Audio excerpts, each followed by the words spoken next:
Hello.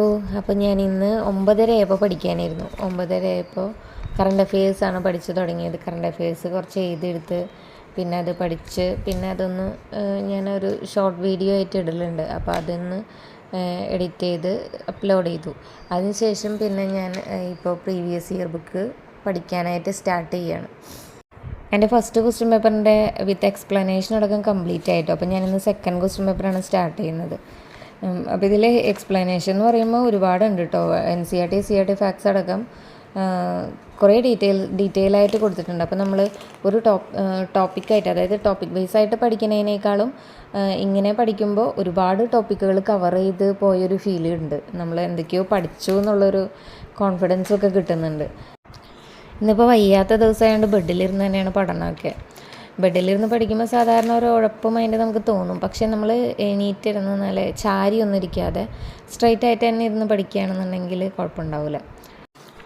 പഠിക്കണതിൻ്റെ ഇടയിൽ മടുപ്പ് വരുമ്പോൾ ഞാനിപ്പോൾ ചെയ്യണമെന്ന് വെച്ചിട്ടുണ്ടെങ്കിൽ എഡിറ്റ് ചെയ്യാനുള്ളത് ചെയ്യും. അപ്പോൾ കുറച്ച് പേര് അങ്ങനെ ഒന്നും മൈൻഡ് മാറുമല്ലോ. അത് കഴിഞ്ഞിട്ട് വീണ്ടും ഉഷാറായിട്ട് പഠിക്കും. ഇന്നിപ്പോൾ വയ്യാത്തതിൻ്റെ ഒരു ക്ഷീണമൊക്കെ ഉള്ളതുകൊണ്ട് ഇത് പെട്ടെന്ന് ഡിസ്ട്രാക്റ്റഡ് ആവുന്നുണ്ട്. അപ്പോൾ ഞാൻ കുറച്ചൊരു 2 ക്വസ്റ്റ്യനും എക്സ്പ്ലനേഷനൊക്കെ പഠിക്കും. പിന്നെ ഒന്ന് ബ്രേക്ക് എടുക്കും. അപ്പോൾ എഡിറ്റ് ചെയ്യാനിരിക്കും. അത് കഴിഞ്ഞിട്ടാണ് വീണ്ടും ഇതുപോലെ 2 ക്വസ്റ്റ്യനോ 1 ക്വസ്റ്റ്യനോ അതിൻ്റെ കൂട്ടത്തിൽ എക്സ്പ്ലനേഷനും കൂടെ മാക്സിമം കംപ്ലീറ്റ് ചെയ്യാൻ ശ്രമിക്കും. എന്നിട്ട് ഒന്ന് ബ്രേക്ക് എടുക്കും.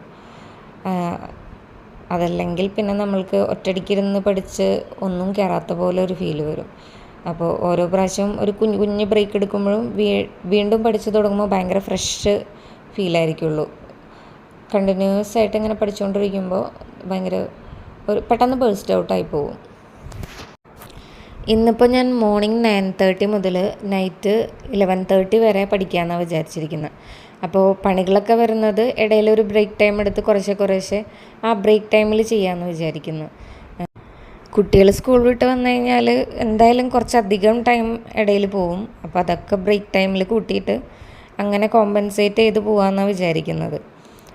അവരെ പഠിപ്പിക്കാനിരിക്കുമ്പോഴും അവർ പഠിക്കുന്ന ആ ഒരു ഗ്യാപ്പിൽ ഞാനും പഠിക്കുക, അവരോട് ക്വസ്റ്റ്യൻ ചോദിക്കുമ്പോൾ അതൊരു ബ്രേക്കായിട്ട് എടുക്കുക. അങ്ങനെ മാക്സിമം ടൈം കളയാണ്ട് തന്നെ ഒരു 11:30 വരെ പഠിക്കണം എന്നാണ് വിചാരിക്കുന്നത്.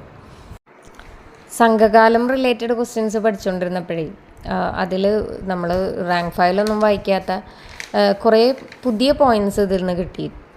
അത് ഇതുവരെ വേറെ ക്ലാസ്സുകളിലൊന്നും കേട്ടിട്ടില്ല. നല്ലോണം പുതിയ പോയിൻറ്റ്സുകളുണ്ടായിരുന്നു. ഒരു 12:30 ആയപ്പോൾ തുടങ്ങി നല്ല വിശപ്പായിരുന്നു. അപ്പോൾ കുറച്ച് നേരം അങ്ങനെ തള്ളി നീക്കി ഒരു 1 മണിയാകുമ്പോൾ എത്തിച്ചിട്ട് ഭക്ഷണം കഴിക്കാമെന്ന് വിചാരിച്ചു. പക്ഷേ നല്ല വിശപ്പ് സഹിക്കാൻ പറ്റാണ്ടായപ്പോൾ ഒരു 12:45 ഭക്ഷണം കഴിച്ചു. അപ്പോൾ ഭക്ഷണമൊക്കെ കഴിച്ച് കഴിഞ്ഞിട്ട് വീണ്ടും ഞാൻ പഠിക്കാനിരുന്നു. അപ്പോൾ ഒരു 40 പേജ് ഡെയിലി കംപ്ലീറ്റ് ചെയ്യുക എന്നുള്ളത് എൻ്റെ ഒരു ടാർഗറ്റാണ്. ആ ടാർഗറ്റ് കംപ്ലീറ്റ് ചെയ്ത് പോയാലേ എനിക്ക് ഈ മന്ത് ഈ റാങ്ക് ഫയൽ കംപ്ലീറ്റ് ചെയ്യാനായിട്ട് പറ്റുള്ളൂ. എന്നാലേ എനിക്ക് നെക്സ്റ്റ് മന്ത് ഈ റാങ്ക് ഫയൽ മീൻസ് ഈ PYQൻ്റെ ബുക്ക് എനിക്ക് റിവൈസ് ചെയ്യാൻ പറ്റുള്ളൂ. ഇല്ലെങ്കിൽ പിന്നെ നമ്മൾ ഇത്രയും പഠിച്ചതിന് ഒരു കാര്യമില്ലാണ്ടാവുമല്ലോ. ഈ PYQ ബുക്ക് ആകുമ്പോൾ ഒരു ഗുണമുണ്ട്. നമുക്ക് ഈ സെയിം ടോപ്പിക് തന്നെ പഠിക്കുന്നതിൻ്റെ ഒരു ബോറടി ഉണ്ടാവില്ല. ഒരു ക്വസ്റ്റ്യൻ അതിൻ്റെ റിലേറ്റഡ് ഫാക്ട്സ് അങ്ങനെ പഠിച്ചു, പിന്നെ നെക്സ്റ്റ് ക്വസ്റ്റ്യൻ. അപ്പോൾ അങ്ങനെ ടോപ്പിക് ഇങ്ങനെ ചേഞ്ച് ആയിക്കൊണ്ടിരിക്കുമല്ലോ. സ്റ്റൊമക്ക് പെയിൻ നന്നായിട്ടുണ്ടായിരുന്നതുകൊണ്ട് പിന്നെ കിടന്നുകൊണ്ടാണ് കുറച്ച് സമയം പഠിച്ചത്. പെയിനൊന്ന് കുറയുന്നത് വരെ കിടന്ന് തന്നെയാണ് പഠിച്ചത്. ഇന്ന് മനസ്സിന് വല്ലാത്തൊരു വിഷമമുള്ള ദിവസം കൂടിയാണ്. നമ്മളെങ്ങും എത്തിയില്ലല്ലോ എന്നുള്ളൊരു ചിന്ത ഇടയ്ക്ക് ഇങ്ങനെ കയറി വരുമല്ലോ. അത് ചില ദിവസങ്ങൾ നമ്മൾ എത്ര ശ്രമിച്ചാലും ഉള്ളിൽ നിന്ന് പോവില്ല. ഉള്ളിൻ്റെ ഉള്ളിൽ ഇങ്ങനെ കിടക്കണ സാധനം ഒന്ന് പൊന്തി വരും. കുറേ എക്സാം എഴുതിയിട്ടും ഒരു ലിസ്റ്റിലും വരാൻ പറ്റിയില്ല എന്നുള്ളൊരു വിഷമം ഇങ്ങനെ പൊന്തി വരും. അപ്പോൾ നമുക്ക് ഭയങ്കരമായിട്ട് ഡൗൺ ആയ പോലെ തോന്നും. പക്ഷെ അങ്ങനെ ഡൗൺ ആയിട്ട് ഇരുന്ന് കഴിഞ്ഞാൽ നമ്മളുടെ ഇപ്പോഴുള്ള അവസരവും കൂടെ നഷ്ടപ്പെടും. അങ്ങനെ പറഞ്ഞൊന്ന് ഓർമ്മപ്പെടുത്തുമ്പോഴാണ് പിന്നെയും ഒന്ന് പഠിക്കാനായിട്ട് ഉള്ളൊരു ചിന്ത വരാം. അതുവരെ വീണ്ടും ഒരു ഡിപ്രഷനിലേക്ക് ഇങ്ങനെ പോയിക്കൊണ്ടിരിക്കും ഈ ചിന്തകൾ വരുംതോറും.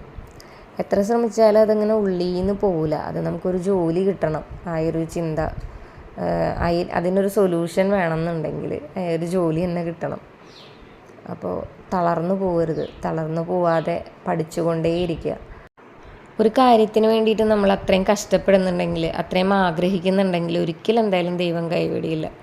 നമ്മൾ കഷ്ടപ്പെടുന്നതിൻ്റെ റിസൾട്ട് എന്തായാലും ഉണ്ടാവും. കുറച്ച് ലേറ്റായിട്ടാണെങ്കിലും നമുക്ക് ആ റിസൾട്ട് കിട്ടിയിരിക്കും. തോറ്റു പോവരുത്, ജയിക്കണ്ടേ. നമ്മളെ തളർത്തിയവരുടെ മുന്നിൽ തല ഉയർത്തി നിൽക്കണ്ടേ.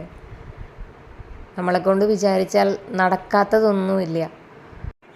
നമ്മളത്രയും കഷ്ടപ്പെട്ടിട്ടുണ്ടെങ്കിൽ, അത്രയും ആഗ്രഹിച്ചിട്ടുണ്ടെങ്കിൽ ദൈവം നമ്മളെ കൈവിടിയില്ല. എന്തായാലും നമ്മൾ ആ റിസൾട്ടിൽ എത്തിയിരിക്കും. നമ്മൾ ആ ഒരു കൺസിസ്റ്റൻസി നഷ്ടപ്പെടാതെ കണ്ടിന്യൂസ് ആയിട്ട് പഠിച്ചുകൊണ്ടേയിരിക്കുക, ഒരിക്കലും നിർത്തരുത്. ഞാനൊരു കിളിയുടെ വെച്ചിട്ടിട്ട് പഠിക്കുന്നിടത്ത് നിന്നിട്ട് ചെന്ന് നോക്കിയതാണ്. അപ്പോഴേക്കും ആ കിളി പോയി കാണാനില്ലായിരുന്നു. നല്ലൊരു സൗണ്ടായിരുന്നു. അത് കഴിഞ്ഞ് ഉള്ളിൽ നിൽക്കുമ്പോൾ നല്ല മണ്ണിൻ്റെ മണം. നോക്കുമ്പോൾ അതാ മഴ പെയ്തു. ഇത്രയും ദിവസം മഴക്കാറ് കാണുകയാണെങ്കിലും മഴ പെയ്തിട്ടുണ്ടായിരുന്നില്ല. അപ്പോൾ അതുകൊണ്ട് മഴക്കാറ് കണ്ടപ്പോഴും ഞാൻ മൈൻഡ് ചെയ്തില്ല, ഡ്രസ്സൊന്നും എടുത്തില്ല. അങ്ങനെ എല്ലാ ഡ്രസ്സും നനഞ്ഞു. പിന്നെ അതൊക്കെ പോയി വിരിച്ചിട്ടിട്ട് വീണ്ടും വന്നിരുന്ന് പഠിച്ചു.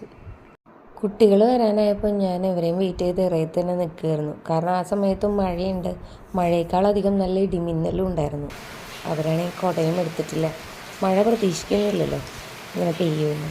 അപ്പോൾ അവരെ വെയിറ്റ് ചെയ്ത് ഇങ്ങനെ ഇറയത്തിരിക്കുകയായിരുന്നു. അങ്ങനെ കുട്ടികൾ വന്നതിന് ശേഷം പിന്നെ അവർ കുളിക്കാനും ഫുഡ് കഴിക്കാനൊക്കെ ഇരിക്കുന്ന ടൈമിലൊക്കെ ഞാൻ പഠിക്കാനിരിക്കുകയായിരുന്നു. അത് കഴിഞ്ഞ് ഇവരെ പഠിപ്പിക്കാനിരുത്തി. പിന്നെ കറി വയ്ക്കാനൊക്കെ ഉണ്ടായിരുന്നു. രാത്രിയിലേക്ക് ഭക്ഷണം കുറവായിരുന്നു. അപ്പോൾ അതുകൊണ്ട് അതൊക്കെ റെഡിയാക്കാൻ പോയി. അതൊക്കെ അതിനിടയ്ക്കൊക്കെ പഠിക്കാനിരുന്നു. അങ്ങനെ വിചാരിച്ച പോലെ തന്നെ ഒരു 11:30 വരെ ഞാനിങ്ങനെ ബ്രേക്ക് എടുത്തും, ബ്രേക്ക് മീൻസ് ഓരോ പണികൾ അതിൻ്റെ ഇടയിൽ തീർത്തും ഒക്കെ പഠിക്കാനായിട്ട് തന്നെ ഇരുന്നു. ടാർഗറ്റിൽ കുറച്ച് പെൻഡിങ് വന്നിട്ടുണ്ട്, അത് അടുത്ത ദിവസം കംപ്ലീറ്റ് ചെയ്യണം. അപ്പോൾ ഓക്കെ, ബൈ.